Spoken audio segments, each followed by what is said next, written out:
Mulakan dengan Bismillah.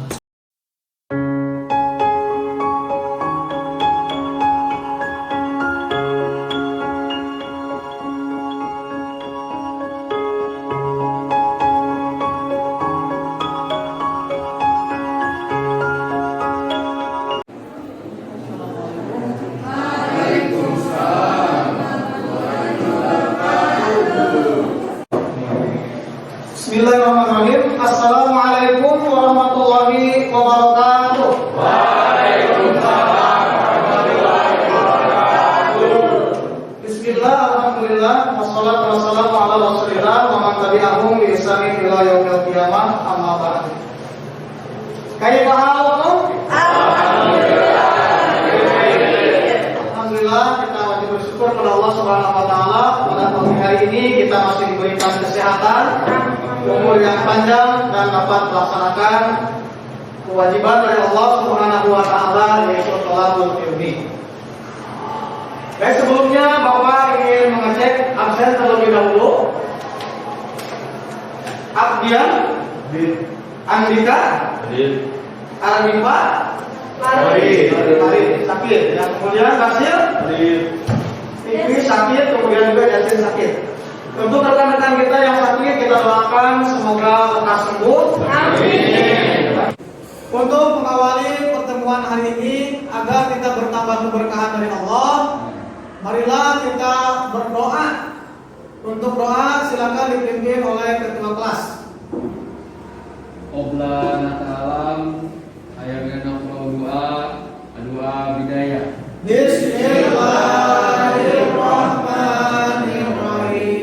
Allahumma nawwir qulubana bi nuri hidayatika kama nawwartal arda bi nuri syamsika abadan bi rahmatika ya arhamar rahimin. Amin ya Allah ya rabbal alamin. Di minggu yang lalu kita sudah membahas tentang hak dan kewajiban warga negara. Di antara hak dan kewajiban warga negara, kemudian yang kedua Bapak ingin bertanya, apakah hak terlebih dahulu atau kewajiban yang harus didahulukan? Coba, bagaimana kira-kira? Silakan. Kewajiban. Dan mengapa kewajiban harus didahulukan? Karena kewajiban bersifat harus. Kalau hak Kita mendapatkan sesuai maka kewajiban. Oke, betul. Tujuan pembelajaran hari ini yang pertama adalah kalian sebagai peserta didik ini mampu memahami, kemudian juga mampu untuk menganalisis hubungan struktural dan fungsional pemerintahan pusat dan daerah sesuai dengan Undang-Undang Dasar Negara Republik Indonesia tahun 1945. Yang kedua, harus mampu menyajikan hasil telaah hubungan struktural dan fungsional pusat dan daerah. Dan yang terakhir, menganalisis penyelenggaraan pemerintahan di Indonesia. Materi pada hari ini kita akan membahas tuntas tentang hubungan fungsional dan struktural pemerintahan pusat dan daerah, yaitu otonomi daerah. Bagaimana hubungannya struktural dan fungsional, kemudian apa yang menjadi kewenangan dari pemerintahan pusat dan pemerintahan daerah dalam penyelenggaraan pemerintahan di Indonesia. Setelah ini Bapak juga akan menyampaikan penilaian.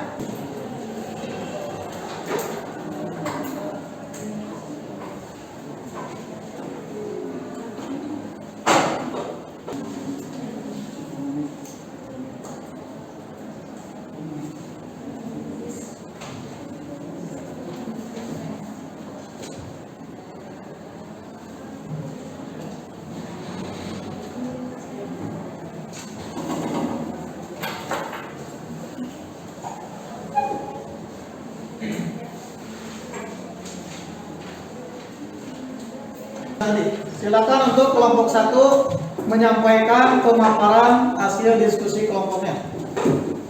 Kelompok 2 nanti boleh, dan kelompok berikutnya boleh memberikan sanggahan atau memberikan juga saran dan masukan ke kelompok yang pertama. Silakan.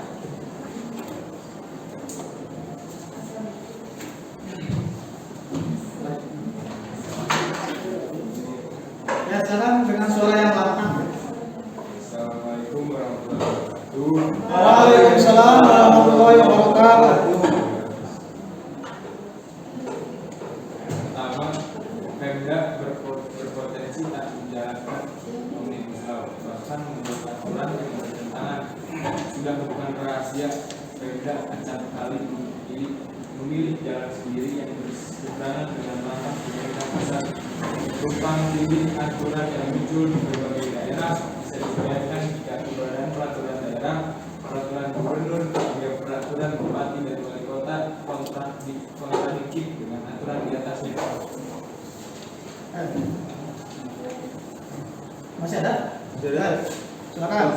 otonomi daerah itu suatu kewenangan atau norma untuk mengurus yang daerahnya berlandaskan pada UUD.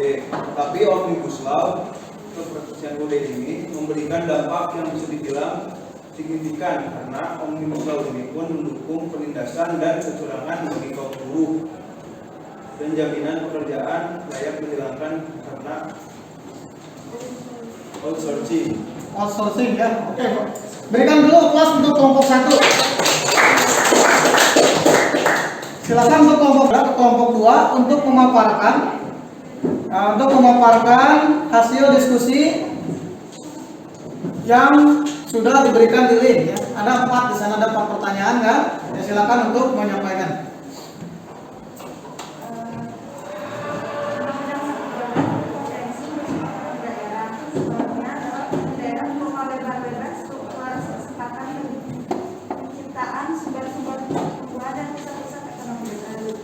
Kesempatan ini diperoleh karena daerah memiliki modalitas kuat yaitu kewenangan besar dan fiskal. Kebijakan ekonomi yang dilakukan oleh pihak pemerintah guna mengelola dan mengarahkan kondisi perekonomian ke arah yang lebih baik. Oke, berikan tepuk tangan untuk kelompok 2. Berikutnya untuk kelompok 3, silakan. Ya Kak, jadi masih otonomi daerah masih bersangkutan dengan Omnibus Law tadi. Jadi gini Kak, kalau daerah kan memiliki ruang untuk berinovasi dalam melakukan pelayanan publik. Dengan adanya Omnibus Law memberikan malah kita jadi abu-abu gitu, wewenangnya jadi nggak jelas gitu kan, karena jadi bertumpuk-tumpuk gitu kan. Terus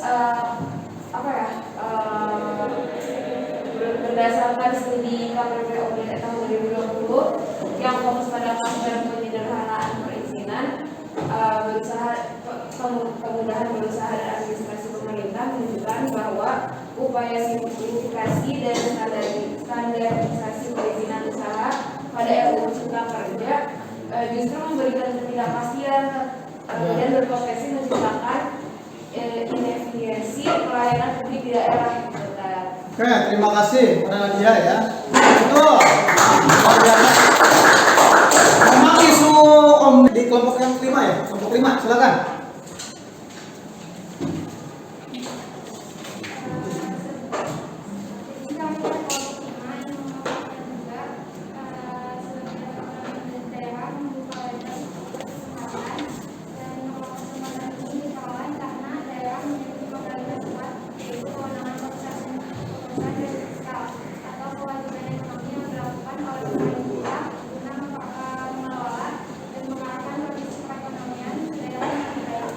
Oke, luar biasa, berikan tepuk tangan.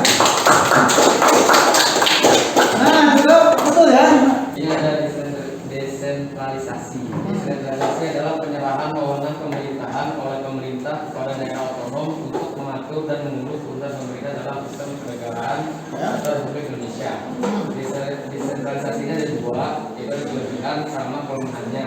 Kelebihannya, struktur organisasi merupakan pendelegasian wewenang dan memperringan manajemen pemerintah pusat.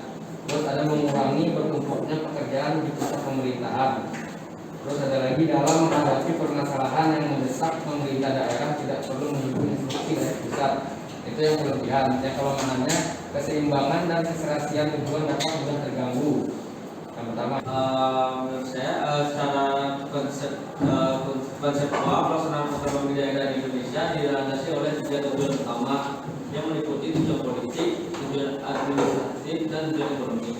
Pelaksanaan otonomi daerah di Indonesia berhadapan dengan sejumlah tantangan yang berat untuk mewujudkan cita-citanya. Tantangan dalam pelaksanaan otonomi daerah tersebut datang dari berbagai aspek kehidupan masyarakat, di antaranya adalah tantangan di bidang hukum dan sosial budaya. Oke, silakan kelompok Novi. Ya, dari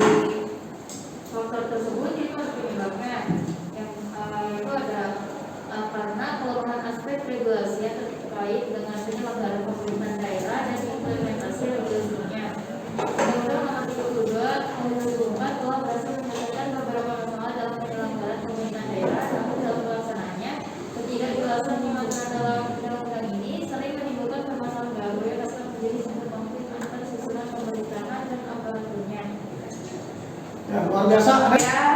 Dari kelompok 3 kan menurut saya otonomi daerah di Indonesia sekarang ini kan masih kurang, tapi sudah cukup baik, tapi masih harus, kan kalau misalkan otonomi daerah itu tujuannya untuk mensejahterakan masyarakat daerah tersebut. Dan kalau menurut saya di Indonesia itu ada di beberapa daerah yang masih belum lanjutan, seperti misalkan yang di ujung seperti Papua itu masih pembangunannya masih kurang.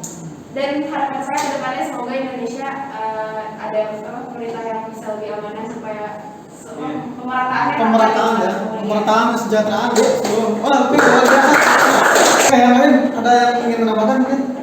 Tadi Omnibus ini bisa berpotensi merusak otonomi daerah kan. Nah, jadi tumpang tindih aturan itu bisa kembali muncul. Nah, akibatnya dari ini tuh bisa memunculkan kebingungan secara masif pada masyarakat di beberapa daerah. Jadi untuk itu saat Omnibus Law digetok, pemerintah dan DPRD harus segera menyelesaikan berbagai aturan teknis di daerah dengan catatan jika peraturan pemerintah yang menjadi turunan Omnibus Law bisa segera direvisi.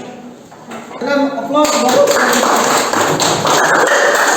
Yang inti dari diskusi kita kali ini, Kesimpulannya bisa dikatakan otonomi daerah di Indonesia masih banyak kegagalan dalam praktiknya. sepakat?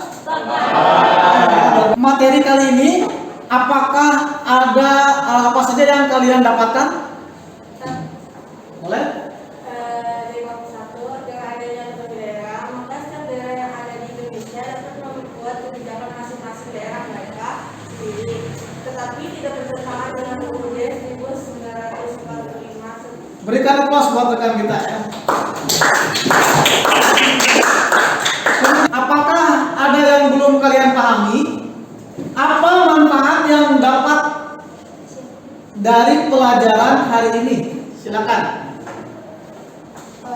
Manfaatnya jadi lebih mungkin prihatin terhadap daerah-daerah terpencil yang ya.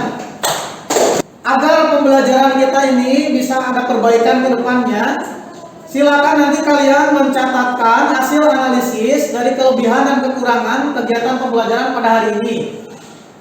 Di pertemuan yang akan datang, kita akan lebih memperdalam bagaimana penyelenggaraan pemerintahan di Indonesia. Untuk menutup pertemuan kita hari ini, agar bertambah juga keberkahan dari Allah Subhanahu wa Ta'ala dan kita semuanya mendapatkan ilmu yang bermanfaat, maka untuk mengakhiri kegiatan belajar mengajar pada hari ini, marilah kita berdoa bersama-sama. Untuk doa silakan dipimpin kembali oleh ketua kelas. Ba'dan kalam saya berdoa dua bidayah. Bismillahirrahmanirrahim. Subhanakallahumma wa bihamdika asyhadu an la ilaha illa anta astaghfiruka wa atubu ilaik. Syukron jazilan, mohon maaf atas segala kekurangannya dan sekali lagi mudah-mudahan kita diberikan terus kesehatan oleh Allah Subhanahu wa taala. Akhirul kalam, wallahu muwaffiq ila aqwamit thoriq wa lakum minkum. Wassalamualaikum warahmatullahi